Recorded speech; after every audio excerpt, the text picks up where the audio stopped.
Como nós identificamos uma seita? Luan, então, o termo seita, ele nem sempre foi é, com a conotação negativa que nós temos, né? O termo seita vem de uma expressão do latim secta e deriva de um outro termo que é sec. A ideia, na verdade, significa seguir, né? Seguir, mas um seguir como se fosse assim, um modo de pensar e de viver que leva pessoas a seguirem. Então você começa a perceber que é um segmento, né? Com o passar do tempo, ele foi adotando, foi recebendo assim, um conceito pejorativo, né, de seita. No primeiro momento, nas escrituras, nós temos até um elogio, quando Paulo faz um elogio à seita dos fariseus. Ele elogia porque ele diz que eles são severos no cumprimento da lei, né, muito... Então, não chega a ser uma coisa ruim que Paulo está falando, do ponto de vista de obediência e tal. Mas com o passar do tempo, foi perdendo isso e foi adquirindo um termo, uma concepção muito negativa, né? Hoje, a ideia de seita é quase uma ideia de facção, Luan. É uma ideia, assim, de alguém que está à margem, é uma espécie de perversão religiosa, normalmente difusora de heresias.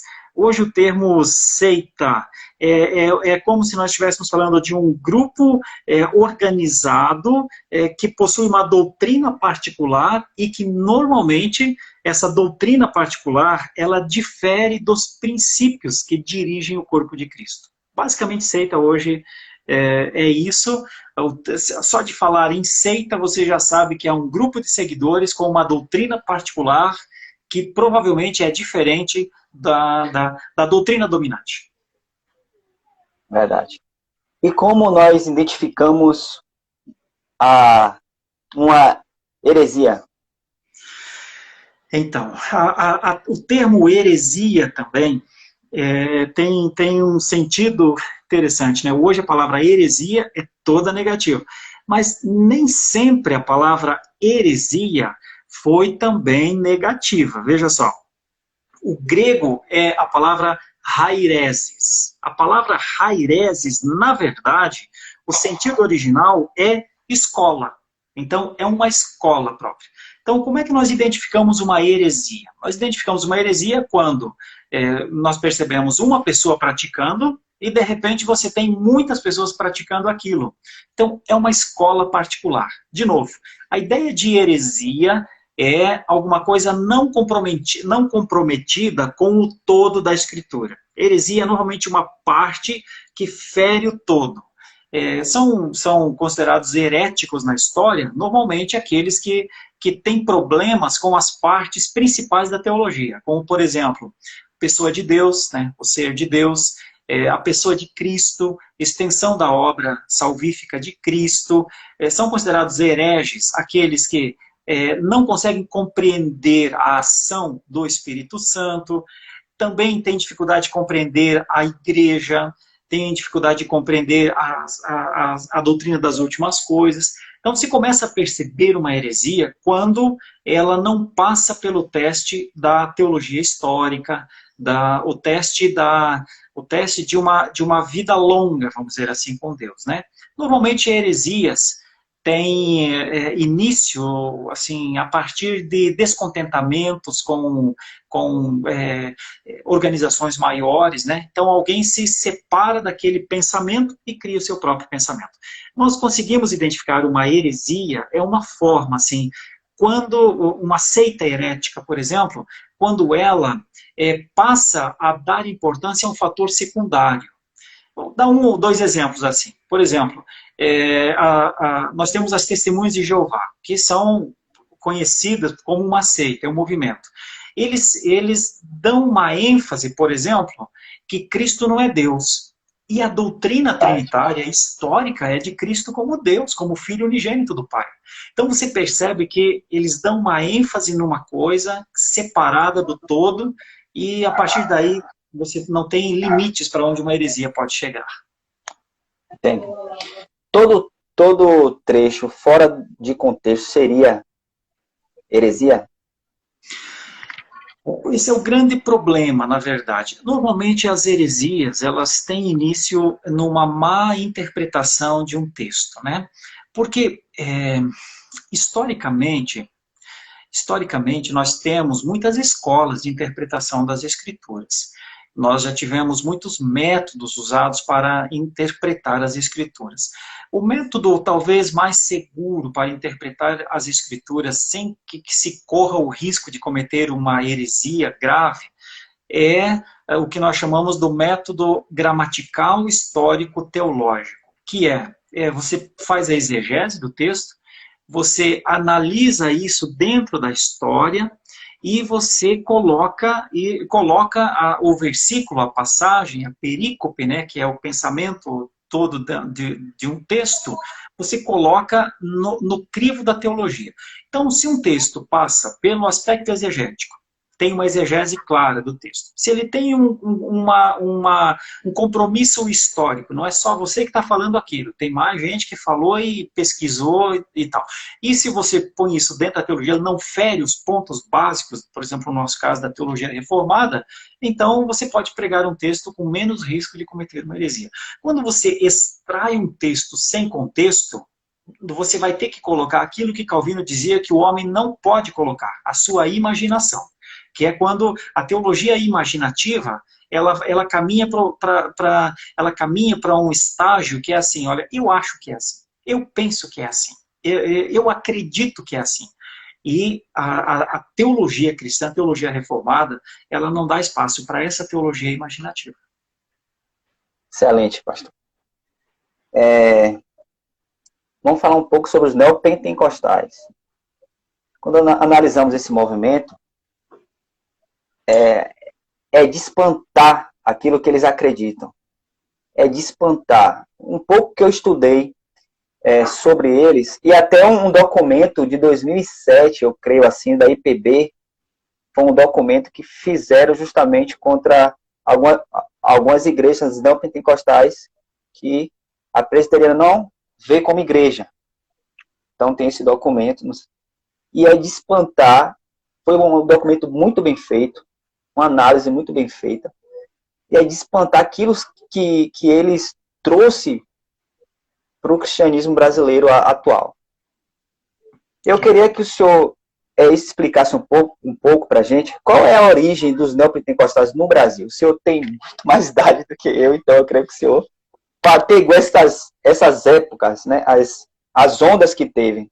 Gostaria que o senhor explanasse um pouco sobre isso. Então, talvez nós pudéssemos, Luan, fazer um breve apanhado histórico, bem breve mesmo, mas para contextualizar como é que o neopentecostalismo chegou aqui, né? Nós temos uma origem, eu não sei se a minha câmera está captando bem, tá conseguindo ver? Tá bom, que eu estou sem o retorno aqui, por isso.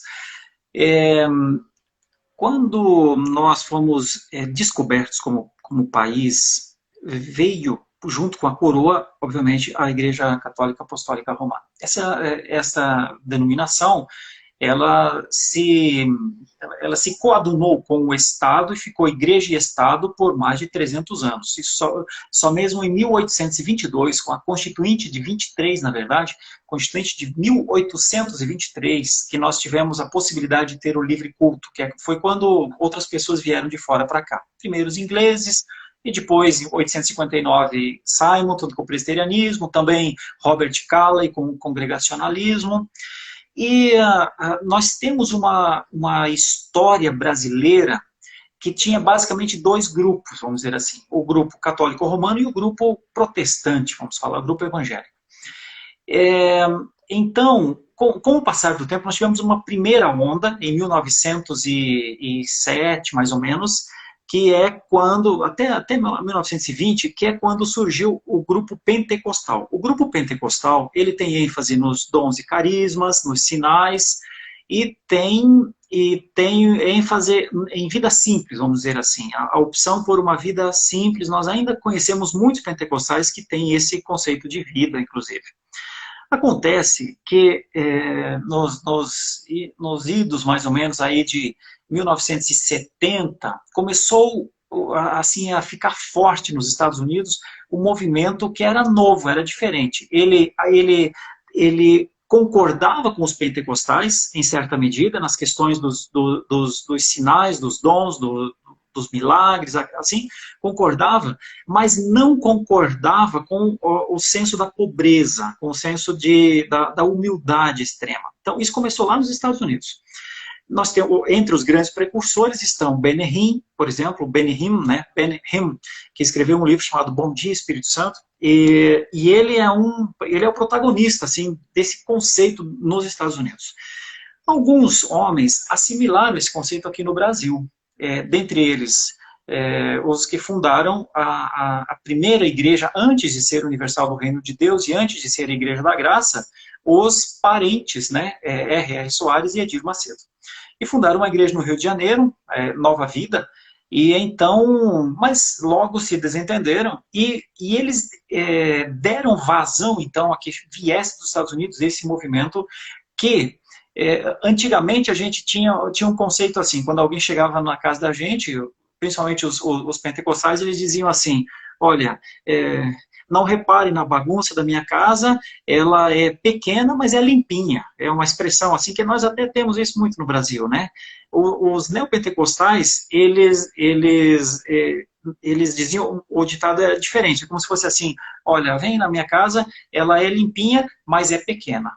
Ou seja, o conceito é, eu não quero casa pequena, eu quero casa grande. É aí que surgiu, então, um gosto por três matrizes, que elas são, assim, básicas no neopentecostalismo. A teologia da prosperidade, que é carro-chefe do neopentecostalismo, mas eles, para manter a teologia da prosperidade, eles trabalham com outras duas coisas também. Uma delas é a chamada autoridade espiritual, isso eles herdaram bastante do pentecostalismo, que muitos chamam de pentecostalismo clássico. Na minha percepção, não tem pentecostalismo clássico, neoclássico, moderno. Pentecostalismo é o conjunto de doutrinas pentecostal, e eles herdaram muito isso, porque o pentecostal também tem essa ideia de não toca no ungido do Senhor, sabe, assim, uma coisa meio davídica, assim, uma coisa meio, né? E a terceira ideia é a da chamada batalha espiritual, que é um dualismo, é uma briga do bem contra o mal. Então, essas três doutrinas, elas deram a sustentação para o neopentecostalismo. E elas passam pelo pentecostalismo. Essas não são doutrinas herdadas, por exemplo, da teologia reformada, da teologia histórica. Não, elas passam pelo pentecostalismo. Por isso, aquele vídeo que eu tenho na internet é um vídeo com bastante visualização, acho que são mais, nem sei ao certo, mas umas 600 mil visualizações, eu acho. Esse é um vídeo que muitos pentecostais não gostam do vídeo e me criticam bastante, bastante mesmo.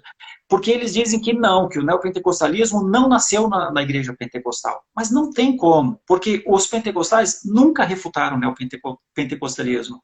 E eles, hoje, inclusive, muitas igrejas pentecostais, aqui em São Paulo, por exemplo, nós temos igrejas pentecostais como uma igreja antiga chamada a Assembleia de Deus do Brás, a ADBRás, porque a Assembleia de Deus, naturalmente, é uma igreja pentecostal, né? Hoje, a ADBRás é uma igreja neopentecostal.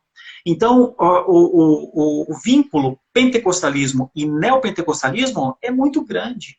Então, esse é o meu ponto. Meu ponto é dizer que o neopentecostalismo nasceu via pentecostalismo. E tinha um jeito dos pentecostais se defenderem disso. Seria voltar àquela vida simples, aquele jeito de pensar, aquela maneira histórica, mas os dias atuais são dias que o neopentecostalismo está praticamente engolindo o pentecostalismo, né? Então, para mim, essa é a origem. A estrutura, basicamente, é essa, em resumo. É a teologia da prosperidade, a chamada autoridade infalível da voz do pastor, né? E a batalha espiritual. Excelente, pastor. Vou agora colocar um pouco de madeira na fogueira, para ela pegar fogo. Bora. Vou ser bem direto. A Igreja Universal do Reino de Deus é uma seita? Eu não me furto de responder. Ela é uma seita. Ela é uma seita pelo seguinte: Mas não é só porque eu acho que ela é uma seita, porque eu achar ou não achar não tem nenhuma importância, né? Quem sou eu para emitir juízo, né? Quem emite juízo é o conjunto de igrejas históricas. Uma igreja, para nascer, ela precisa ter algumas coisas fundamentais nela. Uma igreja, ela precisa ter, por exemplo, ela precisa nascer de um concílio. Ela precisa ter um concílio. Uma igreja é gerada, igreja planta igreja. Para alguém ser pastor em uma igreja, precisa ser ordenado por um concílio. Ninguém pode se autodenominar pastor. Eu digo que toda e qualquer igreja que o pastor se autodenomina um pastor é uma seita, porque é uma facção fundada por ele mesmo, né? E é o caso da Igreja Universal do Reino de Deus. O fundador desta instituição, ele nunca nem pastor ele foi, ele não é pastor, ao contrário, ele é um profissional de marketing da sua época e tudo bem. O problema é que, vamos pensar de uma maneira assim, Luan. Quando eu lido com esses assuntos, eu sei que muitos têm muita dificuldade, não gostam, eu entendo, mas eu peço perdão e peço licença para continuar, para tentar explicar o meu argumento. É o seguinte, se você quer ser um contabilista, você tem que fazer contabilidade. Se você quer ser um médico, você tem que fazer medicina. Se você quer ser um médico sem fazer medicina, você exerce ilegalmente a sua profissão. Então, na minha opinião, todas essas instituições que seus pastores não passam por um curso rigoroso de teologia, essas instituições e essas pessoas exercem uma ilegalidade, elas se apropriam, elas usurpam um título que não é assim. Ninguém acorda numa manhã e diz assim, olha, hoje eu sou advogado. Não, você tem que fazer o curso. Então eu teço uma crítica dura a essas pessoas, eu tenho muitos vídeos, inclusive, gravados em relação a isso, eu digo que eles tinham que ser presos. Tinha que ter uma lei que os prendesse, que os tirasse de circulação. Porque, além de tudo, eles, exercendo ilegalmente uma função, ainda praticam o que se assemelha a estelionatos espirituais, que é pressão psicológica, tira grandes fortunas das pessoas, utilizando-se de um mecanismo, de uma ferramenta claramente usurpada.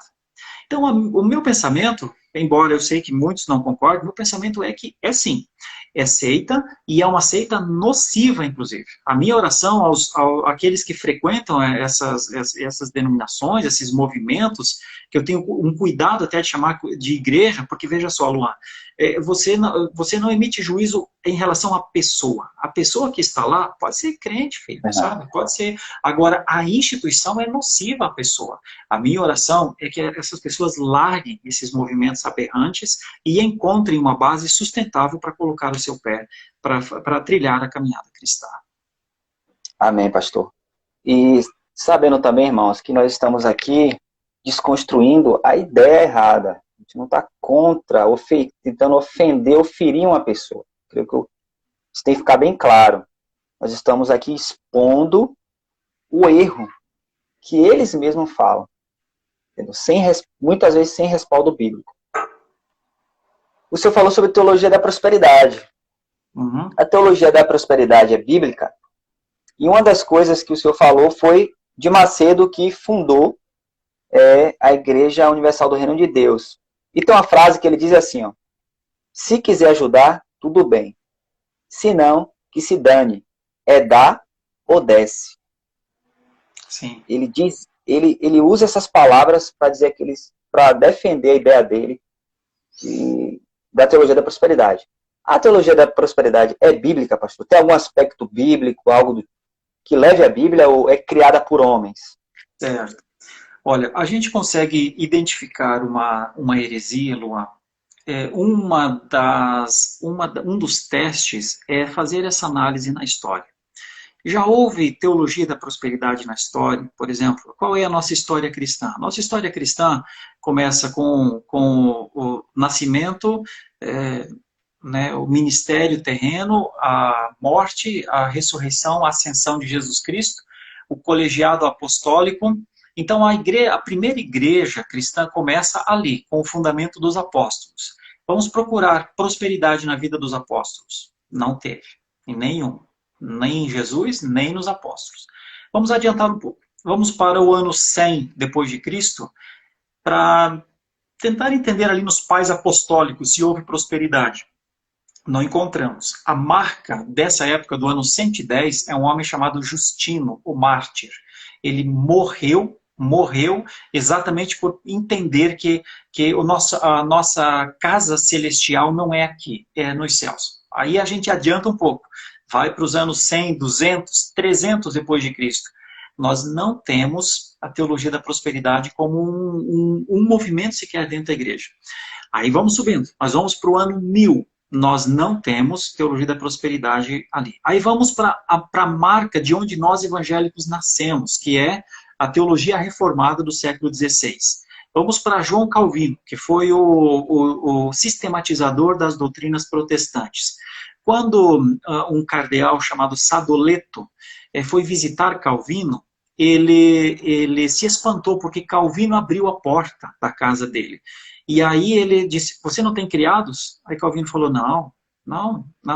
Aí, tá, ele falou com Calvino, depois foi embora, depois ele escreveu, está escrito, a carta de Sadoleto, cardeal Sadoleto, ele disse assim, olha, eu sei de onde vem o poder desse miserável, desse herege, que é Calvino, né? Ele vive como se não dependesse das riquezas. Então, a teologia protestante, ela nunca caminhou por esse trilho. O que nós temos na teologia protestante é, na verdade, o ensino para sermos os peregrinos nessa terra, enquanto não chega o momento eterno. Então, nós nunca colocamos a ênfase na prosperidade, historicamente, porque entendemos que a nossa riqueza é a da glória. A nossa riqueza é a riqueza eterna. Isso não passa por valor, né, financeiro, por monetarismo.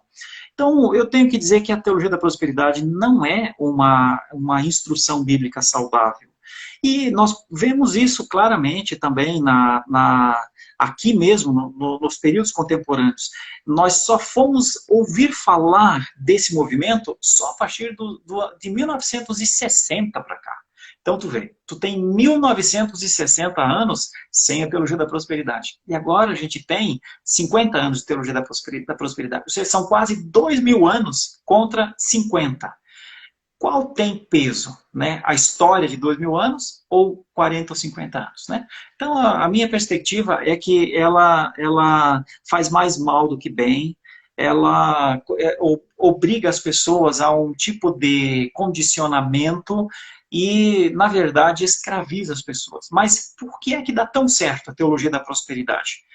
Porque a teologia da prosperidade pregada de igrejas, do púlpito das igrejas, com a promessa de enriquecimento, e essa promessa encontra a ambição do ser humano, é o fogo, é a madeira seca com o fósforo, né? Alguém prega isso do púlpito que é bíblico e que isso é a graça de Deus. E a pessoa que está lá sentada quer aquilo, o que ela quer é a riqueza. Aí pronto, né? Então a tendência só é que desses dois, só um é que vai prosperar. Quem vai prosperar é a denominação, a rigor. Verdade, excelente, pastor. Outro ensino de Edir Macedo e da Igreja Universal, que se espalhou muito no Brasil, por ela ser, eu creio que a mãe, como o senhor mesmo falou, RR saiu da Universal, Valdemiro sai de RR Soares, e a Genoduque sai de Valdemiro. Sim. Então, é como se fosse, na verdade, é uma onda. É uma onda, é a seita da seita da seita, né? Então ela disseminou praticamente tudo hoje de heresia que tem no Brasil. Na verdade, Luan, a gente consegue fazer uma análise, né? Pegando uma linha de ciências da religião, que é um dos meus mestrados. Você percebe uma busca por uma espécie de nicho de mercado. Um desses movimentos tem claramente a ênfase na prosperidade financeira. Outro desses movimentos tem a ênfase na prosperidade da saúde. Outro tem a ênfase na prosperidade que sempre elas têm finanças no meio, mas assim, uma vai pegando uma coisa, a outra vai pegando outra coisa. Então, elas se completam no senso da heresia. É um conjunto de heresias, na verdade. Infelizmente, enquanto tem povo que aceita, essas igrejas se fortalecem. Luan, eu posso dizer para você sem medo de errar. Esses movimentos não se fortalecem na Europa, esses movimentos não se fortalecem nos Estados Unidos. Se fortalecem onde? Se fortalecem onde tem povo para encher as igrejas atrás de dinheiro. E por causa disso, esses movimentos, eles percebem essa ambição ali. E eles prometem que as pessoas vão ter, mediante a consagração da sua oferta. Aí eles criam muitos movimentos para que as pessoas fiquem, para que as pessoas espiritualizem aquilo. Elas pensam assim, eu estou dando para Deus e Deus vai me dar 4 vezes mais. Mas, na verdade, esse dinheiro nem chega a Deus, esse dinheiro fica ali no cofre da igreja mesmo, né? Verdade. Aí, como eu estava dizendo para o senhor, Edir Macedo e a Igreja Universal têm um ensino que eles ensinam que ele diz que todo mal que acontece no mundo são demônios. Então, se a pessoa está doente, é um espírito maligno, irmã, que você tem que fazer tal e tal campanha, ou você tem que fazer, ou você tem que dar alguma coisa para que esse espírito saia de você, essa doença vá embora. E eu queria perguntar para o senhor, todo mal que acontece no mundo é demônio? Nós temos um pensamento teológico muito diferente, Luan, e eu vou tentar explicar isso. Eu não sei se você vê minhas mãos assim, as minhas 2 mãos assim, Veja. aí na tela? Veja. O dualismo, ele pensa assim, aqui está o bem e aqui está o mal. É o bem contra o mal. Então, eles lutam, se digladiam para um vencer o outro.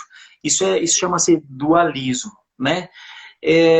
O reino de Deus e o reino do diabo parecem ter o mesmo poder no dualismo. É uma briga, uma luta e tal. E alguns chegam a pensar que aqui estão os 2 poderes e você está sendo disputado por um desses 2 poderes aí. O neopentecostalismo tem muito disso. Nós entendemos diferente a questão do bem e do mal. Nós entendemos que o reino de Deus... Consegue ver a palma da minha mão aqui? Consegue ver?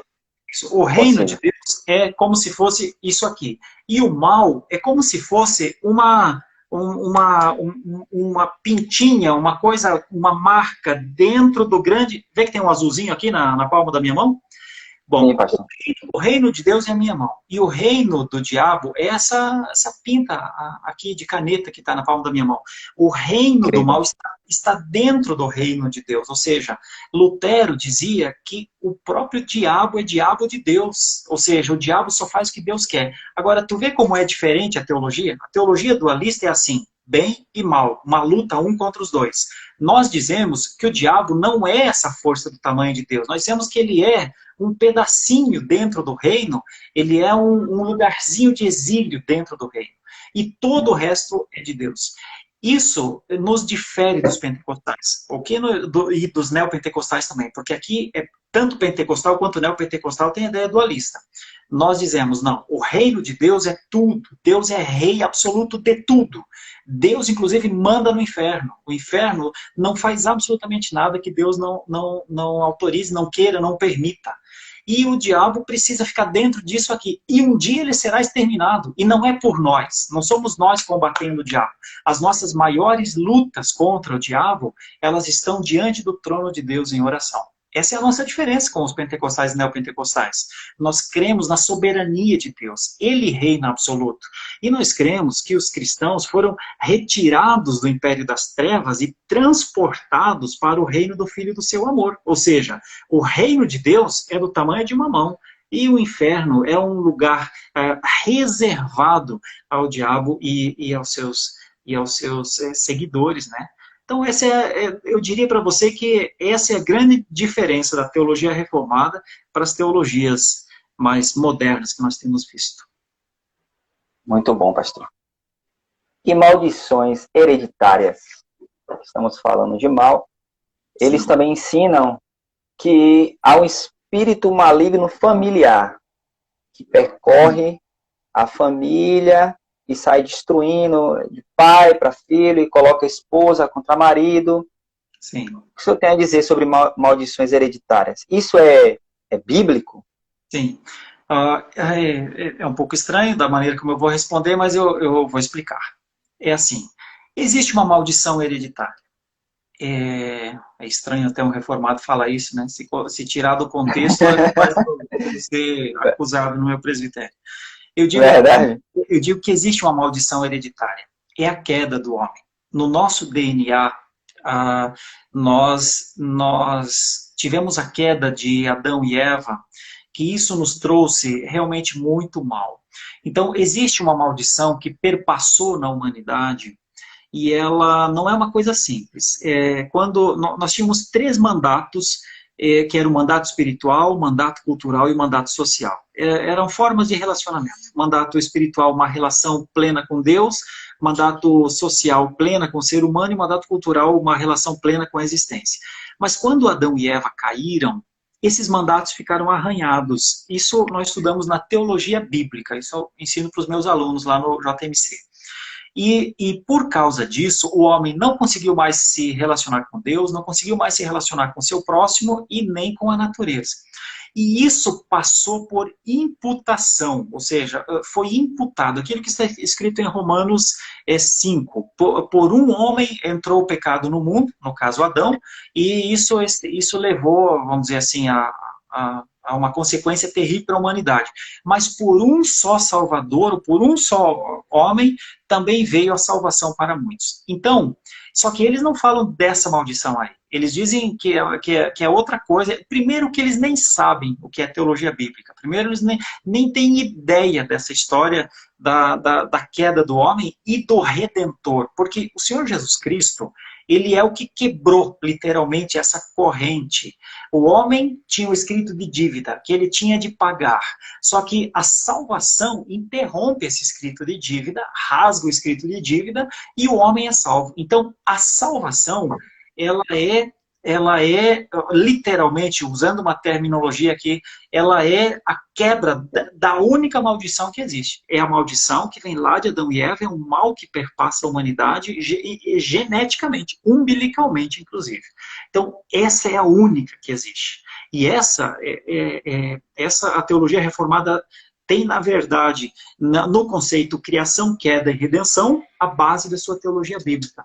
Mas o entendimento que se tem hoje de maldição hereditária não tem nada a ver com isso, é uma fantasia, na verdade, é uma tolice, é alguma coisa que faz com que as pessoas, mesmo sendo crentes, ainda fiquem presas ao misticismo, a mantras, a práticas libertárias. Na verdade, tudo isso, Luan, o objetivo principal de tudo isso é tentar fortalecer a igreja.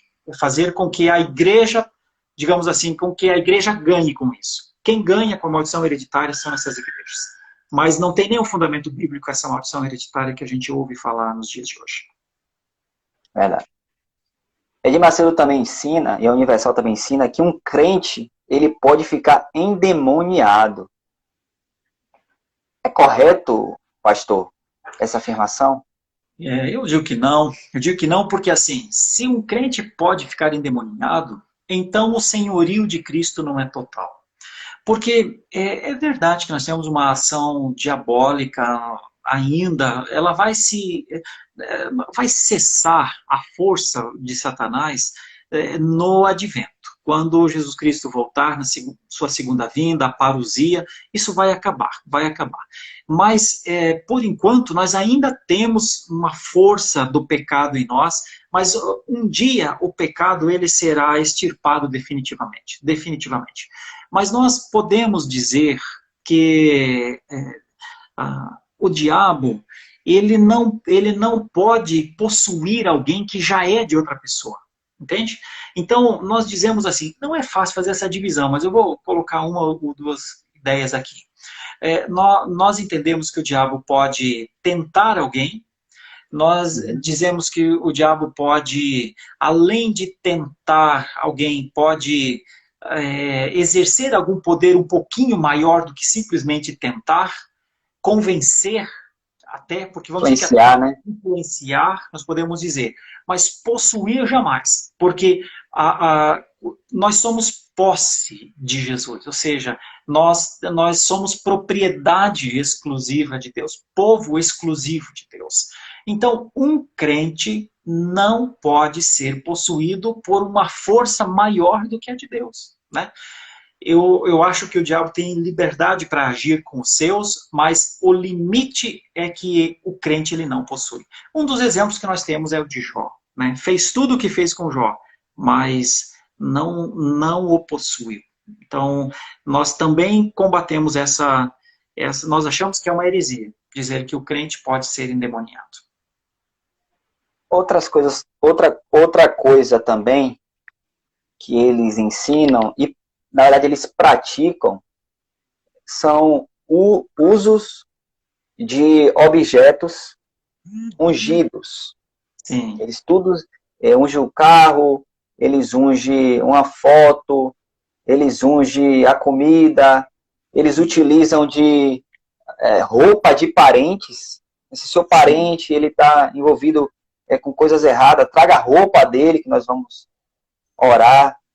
E muitas vezes e muito dos irmãos que até estão nos assistindo possam até estar praticando Sim. essa. Sim. Se você me permitir, Luan, eu gostaria muito de ajudar pessoas que tenham dúvidas sobre isso. Uhum. Porque nossa função, entre outras coisas, também é ajudar pessoas que estejam em dúvida sobre a sua prática de fé. Eu preciso fazer um breve apanhado histórico de novo. Eu vou dizer que estes movimentos, como você falou, de ungir coisas, de colocar bilhete na fogueira ou de receber um pouco de água que vem do Rio Jordão ou coisa assim, ou colocar sal grosso ou coisa assim, são signos. A teologia chama isso de signos. Estes signos, eles, antes de serem do neopentecostalismo, eles são do catolicismo romano, que são, na verdade, os signos marcantes, como as imagens, como a cruz, como várias coisas que estão, o escapulário. Só que estes signos, na Igreja Católica Romana, eles são estáticos. Eles são uma imagem na parede, eles são um crucifixo, uma coisa assim. O neopentecostalismo, ele usou os mesmos signos do catolicismo romano. Então, ele trouxe para dentro da igreja as mesmas coisas. Veja só, no catolicismo romano, o Papa é Vox Dei, ou seja, voz de Deus. O que ele falou é. No neopentecostalismo, o que o bispo fala é autoridade também, por causa daquilo que eu te falei no começo, chamado autoridade espiritual. Da mesma forma, o que antes era uma coisa estática na igreja romana, agora é uma coisa dinâmica no neopentecostalismo. Mas eles são signos só, são marcas, são insígnias. E a minha opinião é que, na verdade, não existe originalmente o neopentecostalismo.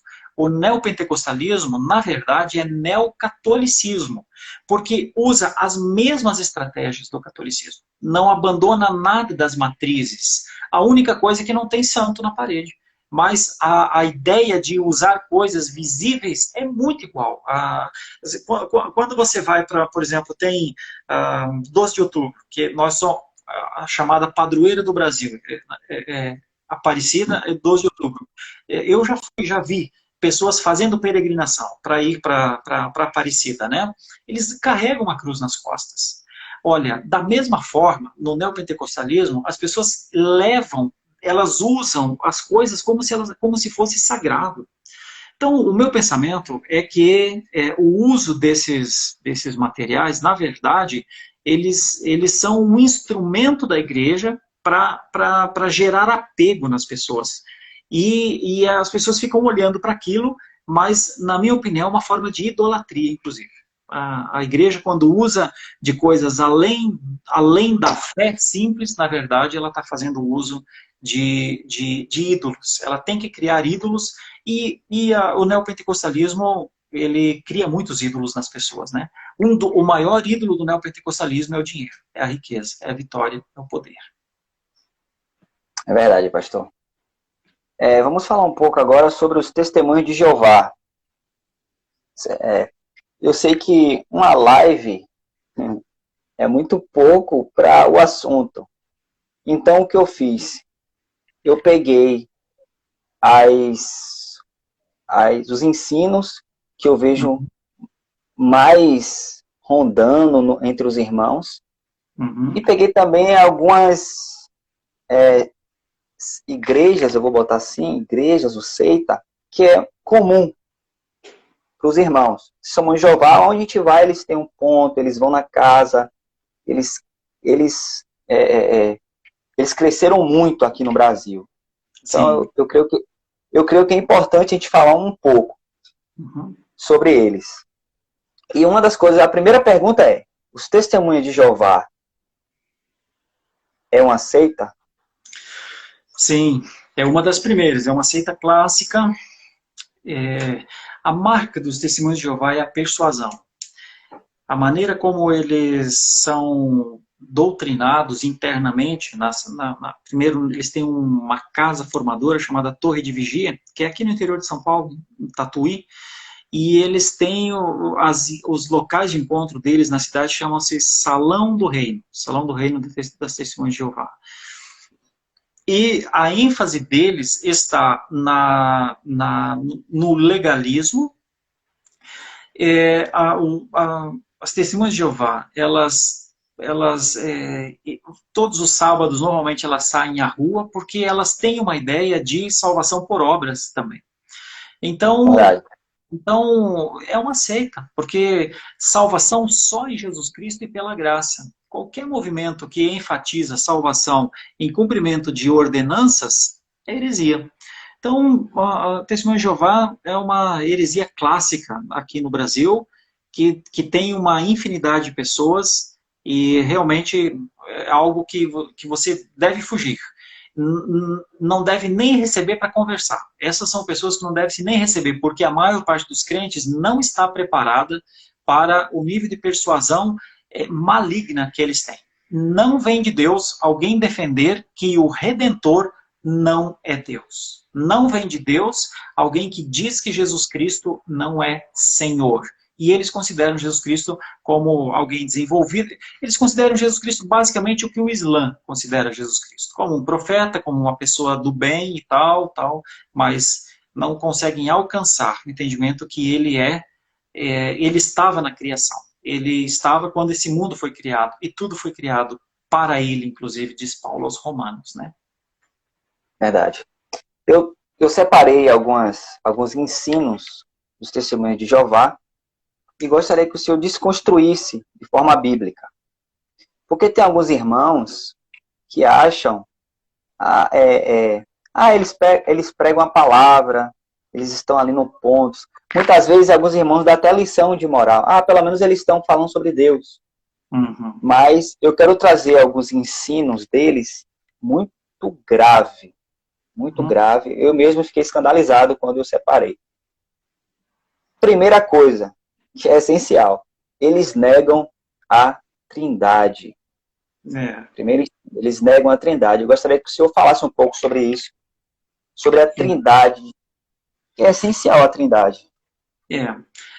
O conceito de Trindade foi estabelecido de maneira plena, eu diria, no Concílio de Nicéia, quando o credo apostólico ficou pronto. Creio em Deus Pai, Criador dos céus e da terra, em seu único Filho, Jesus Cristo, né? Nasceu da Virgem Maria, pode ser sob Pôncio Pilatos, ressuscitou ao terceiro dia, está à direita de Deus, né? E creio no Espírito Santo e tal. Então, o conceito de Trindade, ele não pode ser uma pessoa que diz que a Trindade não existe. E no caso das Testemunhas de Jeová, foi uma pessoa, foi o Russell, Charles Russell, que disse. Então, como é que uma pessoa, imagine você, Luan, você tem uma história de 2000 anos do conceito de Trindade, e aí uma pessoa diz, não, Trindade não existe, eu descobri que Trindade não existe. Então, teria Deus se enganado, ou teria Deus mentido por 2000 anos? Então é uma coisa simples, é uma ironia quase, alguém defender que não existe a Trindade Santíssima, Deus Pai, Deus Filho, Deus Espírito Santo, né? Três pessoas num único ser, né? Mas foi o que ele insistiu. é impressionante como tem pessoas que ainda acham, os testemunhos de Jeová acham que Jesus Cristo não é o Filho de Deus, né? Que ele não é o unigênito de Deus, que ele não é o filho que não tem, como é que eu vou explicar, dizer de uma maneira clara para você. Jesus nasceu de Maria há 2000 anos atrás, mas a segunda pessoa da Trindade, ela não tem data de geração. Ela é desde sempre com Deus, né? Eles estão quando Deus disse, façamos o homem a nossa imagem e semelhança, né? Então a Trindade, ela está na origem. E quando você tem uma pessoa que nega isso, sinceramente não deveríamos nem considerar o que essa pessoa está pensando ou falando, né? Verdade. Outra coisa que eles ensinam, eles dizem que o Espírito Santo é uma força ativa e uma influência que Deus usa para executar a sua vontade. Eles têm esse ensinamento com respeito à terceira pessoa da Trindade. O senhor quer nos dizer? O nosso conceito é, de novo, de trindade, né? Eles diminuem a ação do Espírito Santo, né? Para nós, o Espírito Santo é uma pessoa, como Jesus Cristo é uma pessoa, mas uma pessoa celestial. Então, o Espírito Santo, ele tem a função de aplicar em nós, ele não é só uma influência. O Espírito Santo aplica a obra do mediador. No capítulo 10 da confissão, do Catecismo Maior de Westminster, tem lá os benefícios da obra do mediador. E entre os benefícios está a aplicação do mediador, da obra, do sacrifício de Jesus. O Espírito Santo é o selo, é a garantia, é o penhor. O Espírito Santo é a garantia da nossa salvação. Então, novamente, quando alguém transforma o poder do Espírito Santo, o poder de nos mostrar o pecado, nos mostrar o juízo, olha, o Espírito Santo nos mostrou Cristo, é Ele que nos mostra Cristo. Se o Espírito Santo não nos batizar, nós não conhecemos Cristo. Essa, de novo, é uma diferença grande entre nós reformados e pentecostais e neopentecostais, que acreditam que tem a conversão e depois tem o batismo do Espírito Santo. Nós acreditamos que ninguém se converte se não for batizado pelo Espírito Santo. Ou seja, o Espírito, ele atua na raiz, na origem, e não depois. A conversão não é em estágios. Né? A conversão é assim, a conversão é a passagem da morte para a vida. Nós éramos mortos nos nossos delitos e pecados. Foi o Espírito que nos deu vida. E não tem ação maior do que essa. Então, alguns crentes, eles se convertem e ficam esperando essa outra ação maior do Espírito Santo. Eu tenho que dizer que eles estão enganados. Olha, não tem ação maior do que nos tirar do mundo da morte para o mundo da vida. Esse é o poder do Espírito Santo. Depois, o que os crentes precisam é da plenitude do Espírito Santo, do enchimento do Espírito Santo, da santidade progressiva. Mas isso não quer dizer que nós manipulamos o Espírito Santo. Na verdade, nós não temos mais ou menos do Espírito Santo de acordo com o que nós queremos. Nós não somos mais cheios ou mais vazios do Espírito Santo de acordo com a nossa vontade. Isso tudo passa pela soberania de Deus. Isso passa pelo quanto Deus nos quer para Ele. Então, os testemunhos de Jeová, infelizmente, eles consideram o Espírito Santo algo infinitamente, mas infinitamente aquém do que é o Espírito Santo e seu poder. Mas eu tenho que dizer, os pentecostais e os neopentecostais também menosprezam, diminuem o Espírito Santo e passam a falar que a ação do Espírito Santo é o pico, por exemplo, de alguma coisa. Nós, os reformados, dizemos que o Espírito Santo não tem um pico, ele está sempre lá em cima. O Espírito Santo, ele opera na integralidade da Trindade. Então, a minha esperança é que um dia pentecostais e neopentecostais entendam que é o Espírito Santo de verdade, porque dá uma angústia no coração ver o Espírito Santo, ver o Espírito Santo ser tão negligenciado, tão ofendido, como o pentecostalismo e o neopentecostalismo ofendem ao Espírito Santo.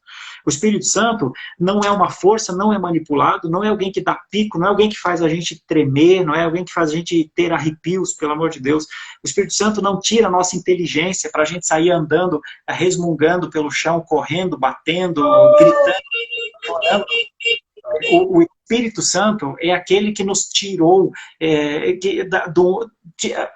deu inteligência espiritual para a gente entender quem é Jesus Cristo. O Espírito Santo é aquele que, depois que Jesus foi, tornou-se o Paráclito, o Consolador. A doutrina do Espírito Santo precisa ser aprendida ainda. Eu noto que a maior parte dos movimentos, quando fala do Espírito Santo, dá uma tristeza eles falando do Espírito Santo, porque não é o Espírito Santo de Deus. Verdade. Pastor, quando os testemunhos de Jeová, eles afirmam que o Espírito Santo é uma força ativa e uma influência, eles não veem o Espírito Santo como Deus. Seria isso uma blasfêmia contra o Espírito Santo? A ideia da blasfêmia, o pecado imperdoável, né, ele é um pouco mais, vamos dizer, do que isso ainda. Mas não acho que quando se atribui obras que são do Espírito Santo a outro Deus ou outra divindade, então isso se torna uma blasfêmia contra Deus. Eu acho que quando você não entende que Jesus Cristo é Deus, isso, claro, é uma ação blasfema. Quando você não entende que eles trabalham não em unidade, mas em unicidade, que é além da unidade, você naturalmente vai cometer uma heresia contra o ser de Deus, né? Então, nesse sentido, eu acho que sim. É um jeito de eles serem anátemas, ou falarem coisas que não provêm de Deus, né? Não reconhecem Deus, a sua soberania e os seus atributos. Eles também não aceitam a Bíblia como ela é conhecida entre os cristãos. Eu creio que eles até têm uma nova tradução, né, das Escrituras. Nova tradução do Novo Mundo. Isso é correto, pastor? Isso é correto? A Bíblia diz assim, olha, será anátema, será amaldiçoado aquele que retirar um til, que é o ão, né, da nossa língua portuguesa, ou uma vírgula das Escrituras. A nova tradução do Novo Mundo, dos Testemunhos de Jeová, não é a Bíblia. Ela é uma versão falsificada usando as Escrituras como livro-texto, né? Nós temos um ponto muito caro da teologia reformada chamado sola Escritura, somente a Escritura, né? E a Escritura, ela não pode ser elaborada novamente por uma pessoa só. A Escritura foi elaborada por um senso de canonicidade. Ou seja, o cânon estabeleceu o que é a Bíblia. A Bíblia tem 66 livros e não foi uma pessoa que disse. Foi a igreja da época, né, que estabeleceu o cânon. Então, eu tenho muita dificuldade com movimentos que uma pessoa julga se a Bíblia está certa ou está errada, né? A Bíblia não é fruto da análise de uma pessoa. A Bíblia é o que é, porque a história diz que ela é o que é. Verdade. O pastor já falou que eles não acreditam que a salvação depende somente da fé em Jesus Cristo, que eles acrescentam as obras. Isso já está bem claro. Agora, outro ensino deles é que eles acreditam que somente os 144 mil irão para o céu. E eles negam o inferno. Sim. Olha, eles têm que torcer para não terem mais do que 144 mil, então, né? Verdade. É engraçado como algumas doutrinas são completamente espúrias, né? Os 144 mil é espiritual, né? 144 mil lá de Apocalipse tem a ver com 12 vezes 12, que dá 144. Tem a ver com as 12 tribos de Judá, os 12 apóstolos. É uma ideia de o número total dos eleitos de Deus, né? Está longe de achar que isso seria um número físico de pessoas, né? Imagine você se o céu só caberia 144 mil pessoas, né? Imagine, são 7 bilhões só nesse momento. Imagina o mundo sendo o mundo, né? Então, é uma pena, é um reducionismo intelectual até, É uma coisa lamentável você olhar para aquilo e imaginar que aquilo seja literal, né? E a questão da negação do inferno não são só os TJs, né? Muitos movimentos negam o inferno. Mas a Bíblia está o tempo inteiro falando do inferno, né? O tempo inteiro está falando que ele é o lugar, né, de habitação, né, do diabo com as suas hostes. E assim, o inferno é um lugar criado por Deus para a justiça. Então, não tem jeito. O inferno é um lugar em que os inimigos de Deus, aqueles que o Senhor Deus quiser, essa é a morada deles. Então, mesmo que Testemunho de Jeová e alguns outros movimentos neguem a existência do inferno, mesmo a Igreja Católica muitas vezes nega também a existência do inferno, né? Não gosta nem que fale no inferno, mas o inferno é uma realidade existencial.